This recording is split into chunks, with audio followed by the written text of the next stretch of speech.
I've mentioned before the fact that I have a special baton.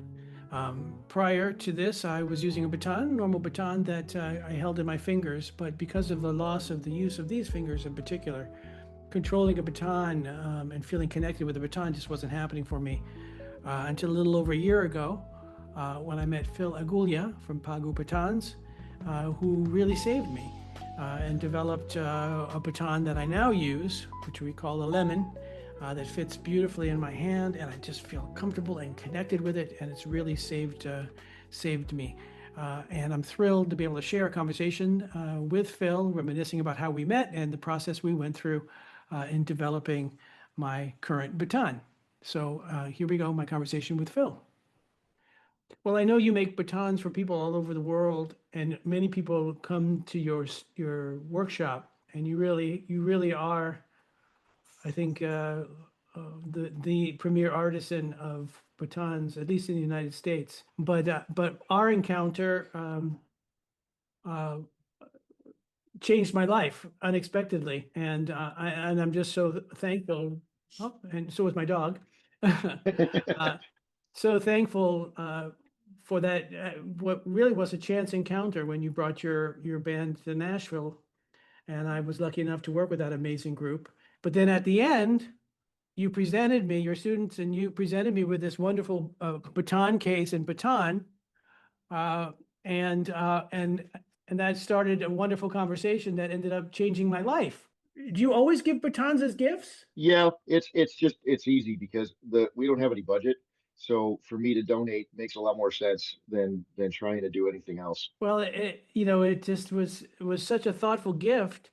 And at the time, I had already had to give up for years. I used batons made by Charles Olson, and about 2.5 years ago, I realized that those batons didn't work.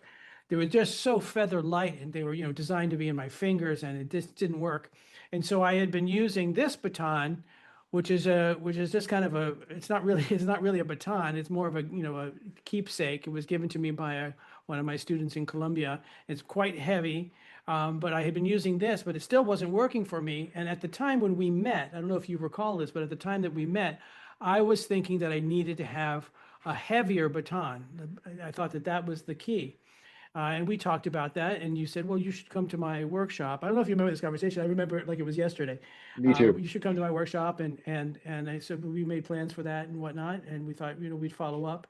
Then lo and behold, not much after, a couple of weeks afterwards, in the mail, I get a baton from you, and it was a heavy baton. And I actually tried using it and realized immediately, within 10 minutes of rehearsal, that it wasn't the heavy baton that I needed, that Right. it wasn't the weight that I was looking for, because it was actually really, really cumbersome. Um, and so I followed up with you with a nice thank you, and it looks like the weight's not really going to be the key. And I thought we'd follow this through, and maybe I'd follow up with you in the fall, but you didn't let me go. Um, and so I guess the next part of the story comes with the revelation that I felt comfortable throwing a ball, and I think I followed up with you. Um, I'm a huge baseball fan, and it sort of occurred to me watching a game that I wonder, I bet I could throw a ball. I happen to have a tennis ball around the house, and lo and behold, holding that tennis ball, wow, made my symptoms really feel less. And so I mentioned that to you. And do you remember what you suggested to me to go get a dowel? Do you remember that? Yeah, I did. I remember all of this because once once you told me that you just found out you had Parkinson's, or recently found out, that that had a huge impact on me. So from the minute you said that, I never stopped perseverating on that comment and how could I help you? So I was really anxiously awaiting your contact to let me know how things were going, if you liked what I sent you, this and that. And so I had a bunch of different like plan A, B, C in my mind, what direction to go in. And you're in talking with you when you said that you're experiencing, um, I don't know if it's a dysphoria or whatever, where you got to touch something you weren't sure how to identify it. It didn't feel right. And a baton was one of those things. You said your Right. wife's hand was comfortable. You knew your wife's hand, and you knew a tennis ball because you were using it for therapy, and those were things that were comfortable to you. And then you sent me some wooden balls and Yeah, cork balls. Yep. I have them here. Well, what was interesting is you suggested I'm sure I didn't think of this myself, but getting a dowel and sticking a dowel in a tennis ball, which Mhm. I did, and I actually went and found a dowel. I guess they're eighth inch dowel. I think is something I used. And anyway, I got a tennis ball, but the tennis ball was just too big. Um, um, but the racquetball size, which is kind of like this, seemed to feel a little bit better. So I sent you in that first test. I sent you actually these two, which you Mhm. made into batons, two corks of different sizes, but also this fennial.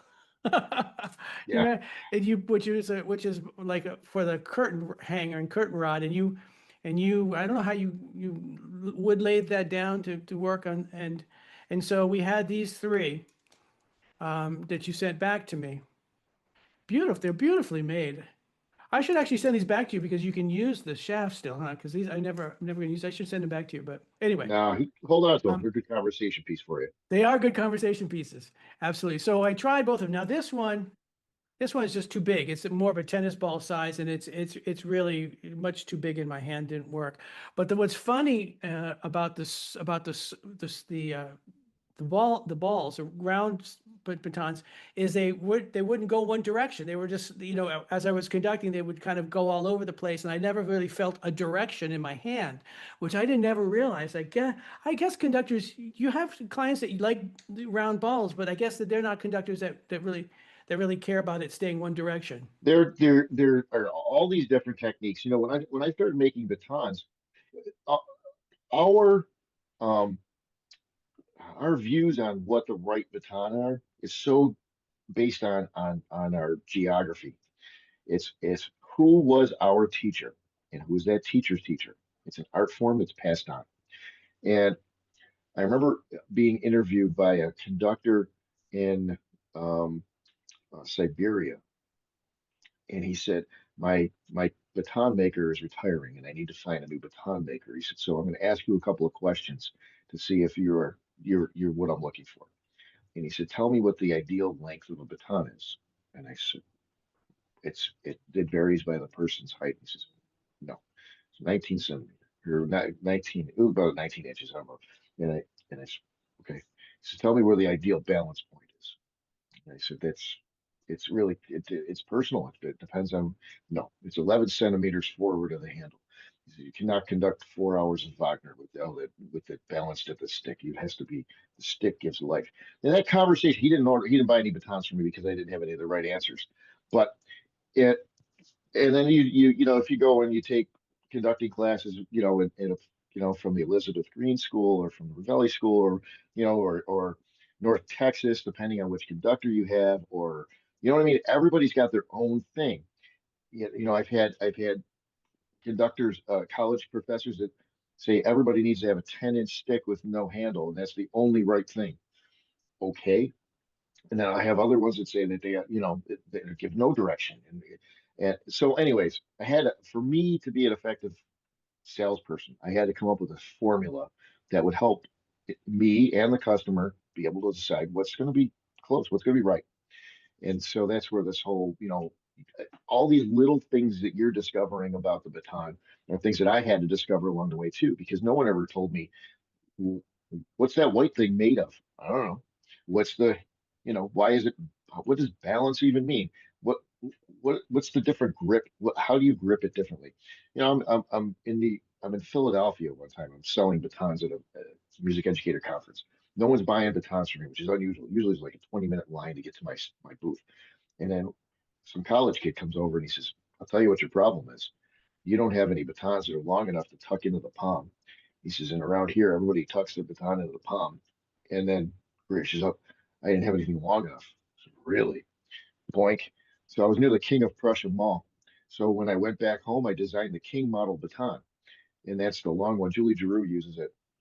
And um, but it, it'll tuck in here, but that's a school of thought. Somebody over that Right. way says this is the way to do it.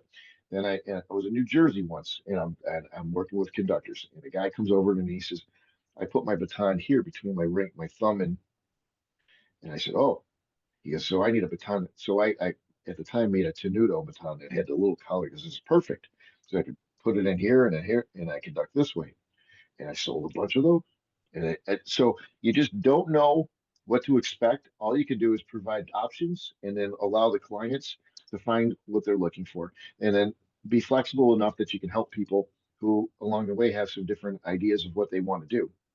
And I think that's why meeting you was, you said to me when we met at your school, you said you might be a godsend. And perhaps it was because that just being open to trying different things and being I'm someone who likes to solve problems. And I think that's why we were able to come up with something. Remember when after all the experiments that you showed me, the next thing I said was go to the store and get a lemon. Wait, it came as a text. Go Yeah, get yeah go find a lemon. Or like, what? And then I realized, oh, okay, yeah, all right, because so I went to Kroger and went and felt lemons, picked out a lemon that actually felt really great in my hand because a lemon has direction, a sense of direction to it. And it's really interesting. You talk about, just as a side note, you talk about where we learn to conduct and who we learn to conduct from and how that really influences what our perspective of the baton is. And in my observation, because I've been so fortunate to have an opportunity to conduct in different places in the world, I sort of put conductors into one of two categories. Either a conductor has the perspective that the baton is an extension of their body, or the conductor has the perception that the baton is an object that personifies the music, and they hold that baton in a way that they would hold the music. I see those kind of two main categories, and for me, my whole relationship to the baton from the very beginning of studying, because all of my teachers had this kind of philosophy, like a lot of wind ensemble conductors do, that it's the extension of the body philosophy more than the object that you're holding philosophy. And so for me, because I wanted to have that connection. That's the base of my problem. Because if I just wanted to hold a baton, and I think if I was one of the philosophy of just holding the object, I think the problem wouldn't be as acute as it was. I was completely feeling dysfunctional because I was seeking this connection with the baton as an extension of my body, and I just couldn't get there. But when you told me to go get that lemon, I held that lemon in the store, and I'm like, all right, this is great. And fortunately, I can remember I didn't think to bring the dowel with me, so I'm like, as soon as I got home, I went and I got that dowel and I shoved shoved it in the lemon, and I was like, I think I might have sent you a picture, I don't know, but I was like, yes, this is it. But then again, then my next point to you was, well, there's a dilemma. I can't conduct with a lemon, right?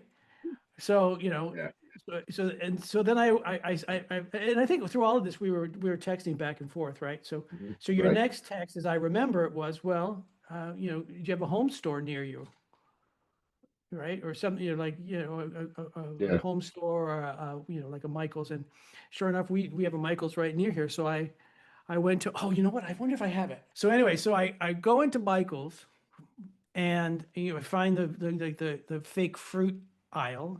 Michael's has a fake fruit aisle, and I'm looking around, and there's no. I was thinking about that plastic fruit that you would put in fruit baskets, right? Like, but yeah they didn't have any of that. But what they had was bouquets of lemons, and I happen to have the bouquet of lemons still because my wife that's uses it the rest of them as decoration in the house. Isn't that funny? So I yeah found I found this bouquet of lemons. Now the lemons were a little bit smaller, but the funny thing is remember when I was going back and dealing with these balls, the tennis ball was too big and it was the smaller.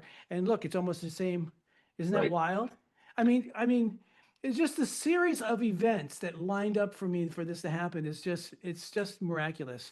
So I found this bouquet, and I took one of the lemons off, and I stuck the dowel in it, and It felt great. So you said, we'll use it. So I created the prototype, which I used all last summer.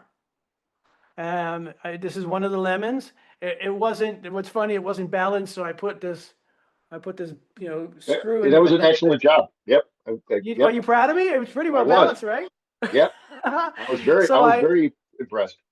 now you drew these lines on here, which is very interesting because I want to talk about the batons you came up with, but you drew those two lines. You remember why? I've never figured out why you did those. I needed to find out where the peak of the curve was.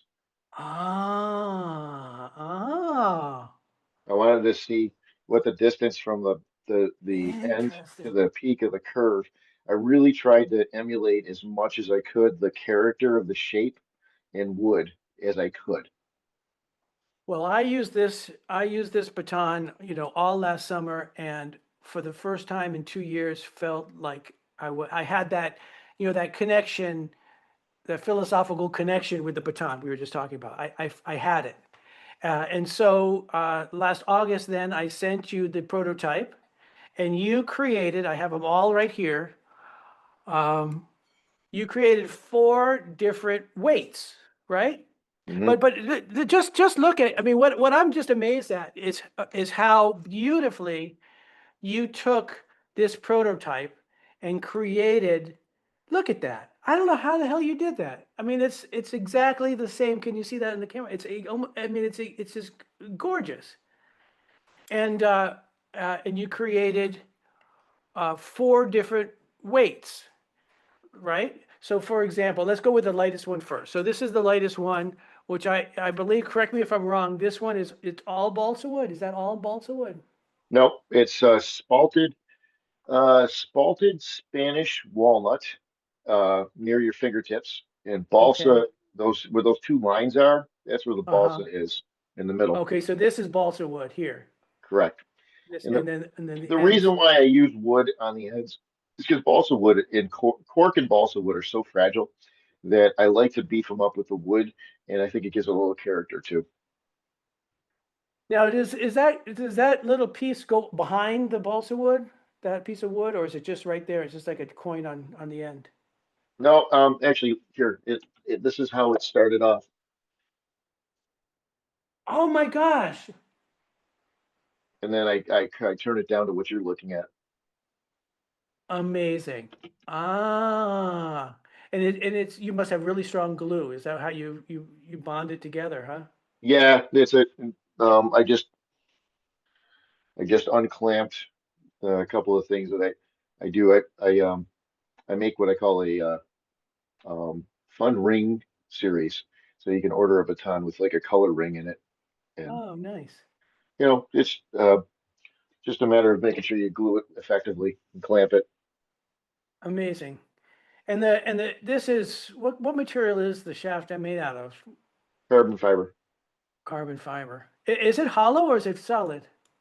Depends. I designed my own carbon fiber. I worked for a year with the Chinese company to be able to come up with my own design on carbon fiber. I wanted it to look like wood on the outside, and but have various weights. So I have a 3 gram, 5 gram, 7 gram, and a 9 gram shaft, Oh.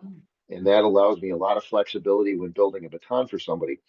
For example, I just built a series of batons for a conductor in Russia, and they all had to be under 12 grams and within these certain parameters. So I can accomplish that with carbon fiber. Now you compare, I'm sure in your collection of batons you have those thin carbon fiber shafts that have been sold for decades. And Yeah. the reason why they use those is because a full thickness carbon fiber shaft is going to be 9 to 12 grams. And that's going to be, in the typical wooden shaft, is going to be about 4.5 grams. So in order to compensate, you've got to go thinner on that carbon fiber.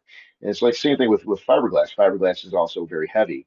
Um, and so they have to use a thinner piece of fiberglass in order to keep the weight down. But I never liked those. I've been of the school that the handle's for you and the stick is for them, and you do all that fancy work. Don't you want them to see it? Interesting. So anyway, so this is the lightest one. The next one up is is this one, which just must have a different wood on, what's the difference now with this one? They all have they're all balsa in the middle. So what I did was I used different weighted woods as the Got it. ends to be able to give us that different feel. So that's monkey pod. Oh, interesting. Yeah, these are both very, I mean, this is super light and this Right. one's very light. And what I discovered in using them is they're too light for me.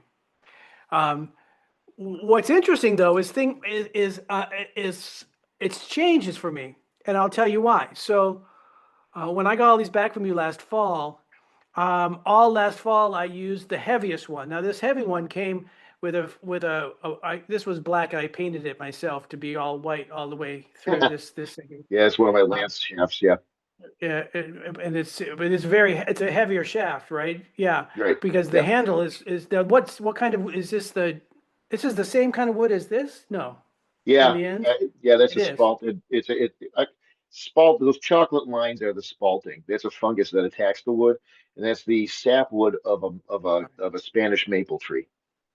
Ah, well, this is the heaviest one, and this is the only one that worked for me last fall. And it just felt great, felt great, felt great.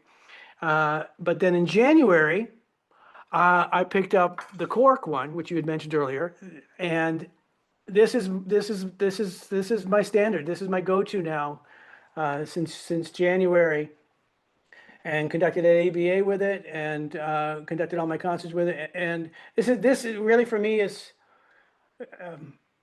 this is the game changer right here. This is it. I Um, didn't know. It's hard when you're not in the shop to be able to. It's like trying to land a rocket on Mars, right? So that's why I sent you a bunch of variety so that you could experiment. And plus, I also figured that as things change for you, that maybe yeah. having a variety of them maybe will give you options later on. Yeah, absolutely. And what I just discovered is it's not just going to, one can't anticipate what the change is going to be, because who would have thought that I would end up feeling better about a lighter baton. So who knows? But I'll just tell you, when that just sits right there and that closes down, and then I also know what's really interesting is there's times when I'm feeling sorry, I'm trying to keep it in there. The times I'm feeling really disconnected, and I apply pressure against my fingers with this, like this, and I just get so feeling of connect. It's like holding on to something. It's like holding on to a rail when you're going down the stairs. It's the best way I can describe that feeling of just being out there, going down a set of stairs without holding a handrail. You can do it, but you're really cautious about how you're doing it and how you're feeling, as opposed to holding on to that railing, have that security. That's exactly what this baton provides for me, that feeling of security, that I was completely missing. I love it. And what's really phenomenal, what's really what amidst all of these things is, so like, how do I travel with the damn thing? Because the handle's so big. But you know what? The original case that you gave me in my original gift, the baton fits perfectly in my original gift from you. Look at this. It just fits there. Is that just amazing or what? Is that phenomenal? You can push that down even further. The It's leather will just, stretch. Yeah, yeah, it's just perfect. And has absolutely changed everything for me. Been complete game changer. I'm so happy. It was such a concern for me, and I really wanted to, you know, anytime I get conductors every once in a while, a couple times a year, that'll contact me with physical shoulder issues, hand issues, and I try my best to be able to help accommodate and help them. The Damon Talley baton, for example. Damon contacted me. He was scheduled for shoulder surgery, and he said, "Do you think you got something?" And he never ended up having surgery. But we changed his grip with that handle too, though. Instead of holding it here, holds it here, keeps his fingers relaxed, and and so put the balance point forward an inch, and now and that works. So it depends. Amazing. Yeah. Well, I mean, it's just amazing that you were able to do this. I love that analogy of, landing a rocket on Mars, because that's really what you did with such, little information to actually find the exact, unlock the exact, secret to what will work for me. And it's just phenomenal. It's just I'm phenomenal so glad. and really grateful. I've I've I've had a great time watching some of the videos of you with your ensembles. I'm like, whoa, holy mackerel! And it's not like you're just conducting. I mean, you have so much expression. There's so much going on, and the music you do is so complex that it's just and so you need to have you need to have a specialty instrument that can handle the type of work you do. Hey, man, thank you for spending some time with me. It's just great to see you. Really Same is. here.